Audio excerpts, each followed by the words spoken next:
Baloch liberation army यानी जिसे हम बीएलए कहते हैं, एक ऐसा नाम है जिससे पाकिस्तान की सेना थर-थर कांप रही है। दावा यह है बलूचों की तरफ से कि पिछले महज 8 दिनों में बीएलए ने बलूचिस्तान के चप्पे चप्पे पर 22 बड़े हमले किए हैं और इन हमलों का नतीजा 26 पाकिस्तानी जवानों को ढेर करना और दर्जनों को घायल करना। बलूचिस्तान की और बलूचिस्तान में गुज़िश्ता कुछ अरसे से जो हमले हैं उसमें बहुत ज़्यादा तेज़ी आई है और अगर देखा जाए तो ये हमले ज़्यादातर सिक्योरिटी फोर्सेस और इसके साथ साथ पुलिस फोर्स के ऊपर भी हमले हो रहे हैं और जो वहाँ पर ट्रांसपोर्टेशन से रिलेटेड कारोबार करने वाले लोग हैं उनकी गाड़ियों की भी वीडियोस आती हैं। है तुम लोगों में कोई समझ है? तुम लोगों में तुम लोग क्या कर रहे हो? कोई तुम्हें समझ आ रहा है कि तुम लोग अपने इक़्तिदार के लालच में कैसी कांटों की फसल बिछा रहे हो? दोस्तों, पाकिस्तान के अंदर सिर्फ इस महीने एज वी आर टॉकिंग, जो जुलाई का महीना जो कल गुजरा है, militant attacks, security operation, Pakistan ने 401 दहशतगर्द मारे हैं। खबर यह है कि बलूचिस्तान के वजीर दाखिला मीर ज़ियाउल्लाह लांगू के काफिले के ऊपर ज़िला मस्तूंग में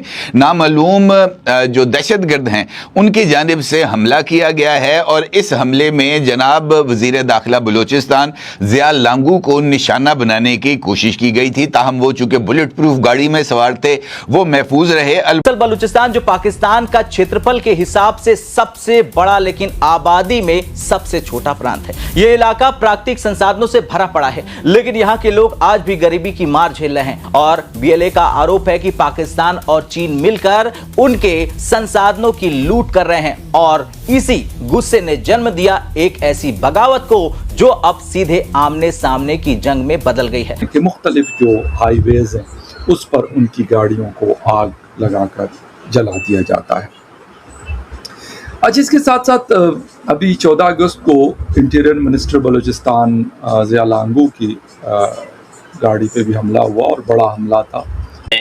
साथियों, कुछ दिन पहले बलूचिस्तान ने अपने आप को पाकिस्तान से आज़ाद घोषित कर दिया और उसके बाद बलूचिस्तान के लोग वहीं नहीं रुके, वो आज़ाद ही इस बात को साबित करने पर भी आ गए। बलूचिस्तान के अंदर जो पाकिस्तानी सेना मौजूद थे और उन पर इन्होंने बहुत तगड़े तगड़े अटैक किए और अब तक लगभग 26 से ज्यादा पाकिस्तानी आर्मी जो है ये ठोक चुके हैं।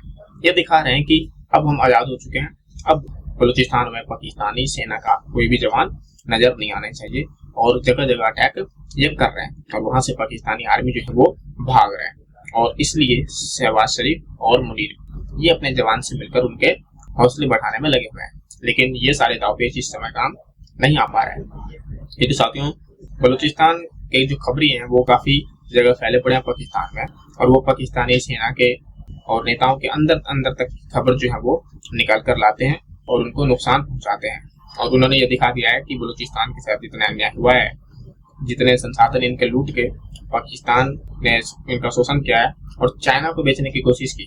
कुछ चाइनीज को भी इन्होंने कुछ समय पहले आप देख सकते थे न्यूज में जो ठोका था इन्होंने, और अब दोबारा से चाइनीज को इन्होंने चेतावनी दे दी कि पाकिस्तान की मदद से बलूचिस्तान में घुसने की कोशिश ना करो, ये सीपीईसी प्रोजेक्ट जो है ये यहीं पर रोक दो, वरना जिस तरीके से नुकसान हो रहा है वो आगे होता ही रहेगा।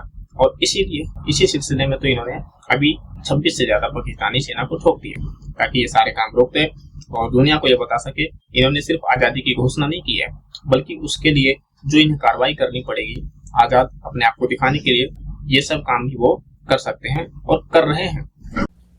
आप इमेजिन करें कितनी बड़ी तादाद के अंदर जो लोग हैं दहशतगर्द ऑपरेट कर रहे हैं। वो तहरीक तालिबान पाकिस्तान से भी उनका ताल्लुक है, उनका ताल्लुक बीएलए से भी है और एक ही मकसद है कि कैसे पाकिस्तान के अंदर अनरेस्ट होना चाहिए। और अच्छा, इंटरेस्टिंग आपको एक कहानी सुनाता हूं।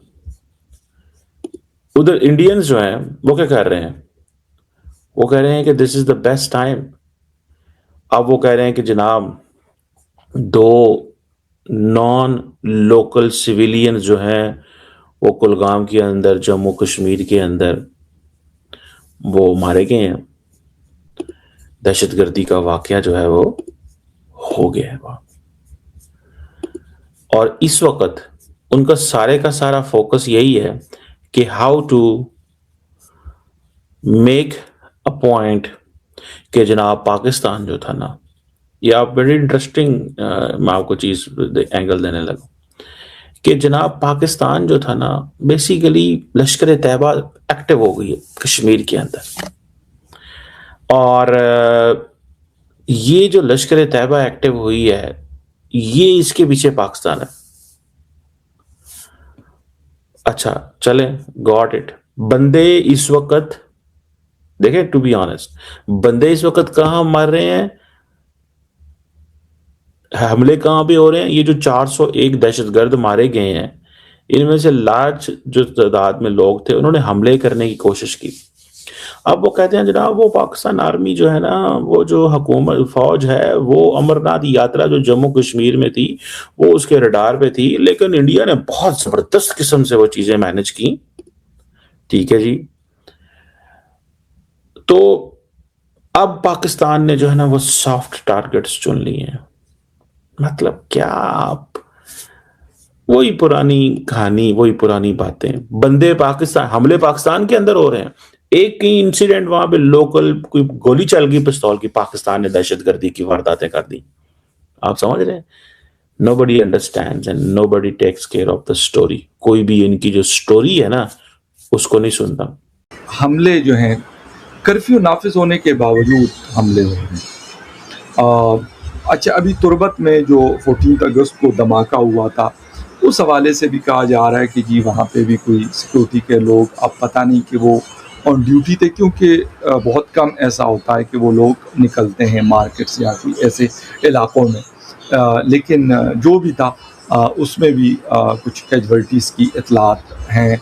और बहुत सारी खबरें ऐसी होती है कि उनको जैसे सिक्योरिटी फोर्सेस के लोगों की जानें जाती हैं, तो उनको बहरहाल मतलब अगर उन इलाकों में से किसी से है तो चलो वहाँ उनकी डेड बॉडीज़ भेजी जाती हैं, लेकिन ज़्यादातर लोग दूसरे इलाकों से उनका ताल्लुक़ होता है, तो उनकी डेड बॉडीज़ सबसे पहले रावलपिंडी मुंतकिल होती है और यहाँ से फिर उनके अपने जो आबाई इलाके होते हैं वहाँ पे उनको भेजा जाता है। बावजूद इसके कि थोड़ा सा इन चीज़ों को सीक्रेट रखने की भी कोशिश हो रही है, लेकिन इसके बावजूद वो ख़बरें और वो सारी चीज़ें आ रही हैं। ज़िया लांगू के हमले ने मेरे ख़्याल से एक नई बहस छेड़ दी है और ऐसा लग रहा है कि अब उन्होंने एक प्रेस कॉन्फ्रेंस भी की बाबर यूसुफजई के साथ बैठकर, लेकिन मामला प्रेस कॉन्फ्रेंस से बहुत आगे जा चुका है। इसलिए आगे जा चुका है कि वहाँ पर जो लोग लड़ रहे हैं, यानी VLA के जो लोग हैं या किसी और ऐसे ऑर्गेनाइजेशन से उनका ताल्लुक़ है, ऐसा लग रहा है कि वो कोई डू एंड डाई वाली सिचुएशन उन्होंने बनाई हुई है। और इसमें कोई शक नहीं है कि एक बहुत मुश्किल दौर से जो सिक्योरिटी के इदारे हैं इस वक्त गुजर रहे हैं।